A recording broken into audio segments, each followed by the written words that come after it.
ಮಾತಾಡ್ಸಿಲ್ಲ first of all weekend ಆದ್ಮೇಲೆ ಒಂದು ಹಾವು ಕೆಳಗಡೆ ನಿಲ್ಲಿಸ್ಬೇಕಾಯ್ತು, ಇಲ್ಲ ಏಣಿ ಕೆಳಗಡೆ ನಿಲ್ಲಿಸ್ಬೇಕು.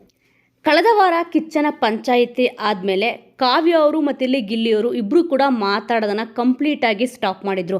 ಈಗ ಕಾವ್ಯ ಅವರು ಕೇಳ್ತಾರೆ ನೀನೇನಕ್ಕೆ ಮಾತಾಡೋದನ್ನು ಬಿಟ್ಟಿದ್ದೆ ಅಂತಂದ್ಬಿಟ್ಟು. ಅದಕ್ಕೆ ಗಿಲ್ಲಿಯವರು ಇಲ್ಲಿ ಹೇಳ್ತಾರೆ ನೋಡಿ ಅವ್ರಿಗೂ ಕೂಡ ಬೇಜಾರಾಗಿದೆ. ಇಲ್ಲಿ ಹಾವು ಮತ್ತು ಇಲ್ಲಿ ಏಣಿ ಅಂದರೆ ನಿಮ್ಮ ಒಂದು ಲೈಫಲ್ಲಿ ಅವರು ಹಾವಾಗಿ ಕಚ್ತಾರೆ ಮತ್ತು ಇಲ್ಲಿ ಏಣಿಯಾಗಿ ಇರ್ತಾರೆ ಅಂತಂದರೆ ಕಾವ್ಯ ಅವರು ಎರಡಕ್ಕೂ ಕೂಡ ಇಲ್ಲಿ ಗಿಲ್ಲಿಯವ್ರನ್ನೇ ತೊಗೊಂಡ್ರು. ಅದಕ್ಕೋಸ್ಕರ ನೀನು ಒಂದು ಹಾವು ಕೊಡಬೇಕಿತ್ತು ಇಲ್ಲ ಏಣಿ ಕೊಡಬೇಕಿತ್ತು ಅಂತಂದ್ಬಿಟ್ಟು ಇಲ್ಲಿ ಹೇಳ್ತಾರೆ.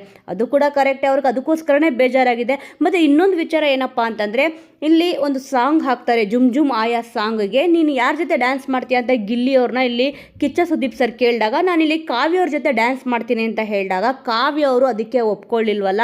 ಅವರು ಕೊನೆಗೆ ಅಶ್ವಿನಿಯವ್ರ ಜೊತೆ ಇಲ್ಲಿ ಡ್ಯಾನ್ಸ್ ಮಾಡಿದ್ರು. ಡ್ಯಾನ್ಸ್ ಸೂಪರ್ ಆಗಿತ್ತು, ಆದರೆ ನೀನು ಯಾಕೆ ಒಪ್ಕೊಳ್ಳಿಲ್ಲ ಅದಕ್ಕೆ ನನಗೆ ಬೇಜಾರಾಯಿತು, ಹರ್ಟ್ ಆಯಿತು ಅಂತ ಕೂಡ ಇಲ್ಲಿ ಗಿಲ್ಲಿಯವರು ಹೇಳ್ತಾರೆ. ಮತ್ತು ಇದ್ರ ಜೊತೆ ಬಿಗ್ ಬಾಸ್ ಏನೊಂದು ಟಾಸ್ಕ್ ಅಂತ ಕೊಟ್ಟಿದ್ರು ಗಿಲ್ಲಿಯವ್ರಿಗೆ, ಗಿಲ್ಲಿಯವರ ನಿಜವಾದ ಮುಖವಾಡ ಏನು ಅಂತ ಗೊತ್ತಾಗಲಿ ಕಾವ್ಯ ಅವ್ರಿಗೆ ಅಂತಂದ್ಬಿಟ್ಟು ಇಲ್ಲಿ ಇವರ ಬಿಗ್ ಬಾಸ್ ವಿಲ್ಲನ್ ಆಗಿದ್ರಲ್ಲ ಆ ಒಂದು ಕಾನ್ಸೆಪ್ಟ್ ಕೊಟ್ಟಿದ್ದು ಒಳ್ಳೇದಾಯಿತು. ಕಾವ್ಯ ನೀನು ಇದನ್ನು ಅರ್ಥ ಮಾಡ್ಕೋ, ಇಲ್ಲಿ ಗಿಲ್ಲಿಯವ್ರ ಮುಖವಾಡ ಬೇರೆಯೇ ಇದೆ ಅಂತಂದ್ಬಿಟ್ಟು ಇಲ್ಲಿ ಬಿಗ್ ಬಾಸ್ ತೋರಿಸಿದ್ರು ಅಂತ ಇಲ್ಲಿ ಕಾವ್ಯ ಅವರು ಹೇಳ್ತಾರೆ. ತಮಾಷೆಗೆ ಮಾತಾಡ್ತಾ ಇದ್ದಾರೆ ಬಿಡಿ, ಯಾಕಂದರೆ ಗೊತ್ತಲ್ವಾ ರೇಕ್ಸೋದು ಮಾಡೋದು ಎಲ್ಲ. ಯಾಕಂದರೆ ಟಾಸ್ಕ್ ಅಂತ ಬಂದಾಗ ಗಿಲ್ಲಿಯವರು ತುಂಬ ಚೆನ್ನಾಗಿ ಆಡ್ತಾರೆ. 100% ಟಾಸ್ಕ್ ಆಗಲಿ ಗೇಮ್ ಆಗಲಿ ಅವ್ರ ಎಫರ್ಟ್ ಅಂತೂ ಇಲ್ಲಿ ಹಾಕೇ ಹಾಕ್ತಾರೆ. ಆದರೆ ಕಾವ್ಯ ಅವರು ಇಲ್ಲಿ ಗಿಲ್ಲಿಯವ್ರಿಗೆ ರೇಗಿಸ್ತಾ ಇದ್ದಾರೆ. ವಿಲ್ಲನ್ನು ಈ ಒಂದು ಟಾಸ್ಕ್ ಕೊಟ್ಬಿಟ್ಟು ಅಂದರೆ ಅಳಿಸ್ಬೇಕು ಅಂತಂದ್ಬಿಟ್ಟು ಹೇಳಿದ್ರಲ್ಲ, ನನ್ನ ಅಳಿಸೋಷ್ಟು ನೀನು ಮುಂದುವರೆದು ಬಿಟ್ಟಿದೆಯಾ ಅಲ್ವಾ ಅಂತ ಕೂಡ ಇಲ್ಲಿ ಹೇಳ್ತಾರೆ.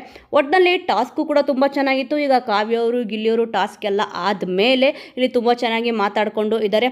ಸೊ ವೀಕ್ಷಕರೇ, ಸದ್ಯ ಈ ಒಂದು ವಿಚಾರದ ಬಗ್ಗೆ ನಿಮಗೆ ಏನನ್ಸುತ್ತೆ? ಇಲ್ಲಿ ಗಿಲ್ಲಿಯವರು ಬೇಜಾರು ಮಾಡ್ಕೊಂಡ್ರಲ್ವಾ, ಹಾವು ಮತ್ತು ಏಣಿ ಎರಡಕ್ಕೂ ಕೂಡ ನನ್ನ ಹೆಸರನ್ನೇ ತೊಗೊಂಡೆ, ಯಾವುದಾದ್ರೂ ಒಂದಕ್ಕೆ ನನ್ನ ಹೆಸರು ತೊಗೊಂಡಿದ್ರೆ ತುಂಬಾ ಚೆನ್ನಾಗಿರೋದು ಅಂತ ಇಲ್ಲಿ ಹೇಳಿದ್ರು.